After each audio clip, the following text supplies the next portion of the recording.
ఈ ఏడాది తమకు కోలుకోలేని దెబ్బ తగిలిందని మావోయిస్టు పార్టీ కరపత్రం రిలీజ్ చేసింది. గడిచిన 11 నెలల్లో 320 మంది మావోలు వివిధ ఎన్కౌంటర్లలో మృతి చెందినట్లుగా మావోయిస్టు పార్టీ తెలిపింది.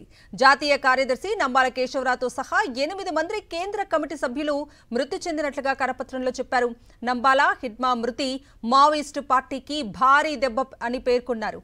మృతుల వివరాలతో మావోయిస్టు పార్టీ కరపత్రం విడుదల చేసింది. ఏ రాష్ట్రంలో ఎంతమంది చనిపోయారో వివరించింది. మావోయిస్టు అధికారిక లెక్కల ప్రకారం బీహార్, జార్ఖండ్లో 22 మంది, ఒడిశాలో 33 మంది, మహారాష్ట్ర, మధ్యప్రదేశ్, ఛత్తీస్గఢ్ సరిహద్దుల్లో 6, తెలంగాణలో 8 మంది, ఏఓబీలో 6, సౌత్ బస్తర్లో 243 మంది మృతి చెందారని మావోయిస్టు పార్టీ కరపత్రంలో పేర్కొంది.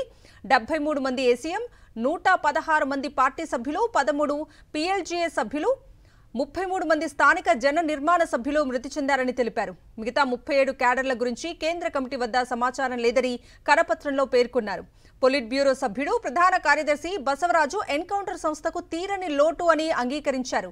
మావోయిస్టు పొలిట్ బ్యూరో సభ్యులు మల్లోజుల వేణుగోపాల్ ఆసన్నలు దేశద్రోహులంటూ విమర్శలు చేసింది మావోయిస్టు పార్టీ.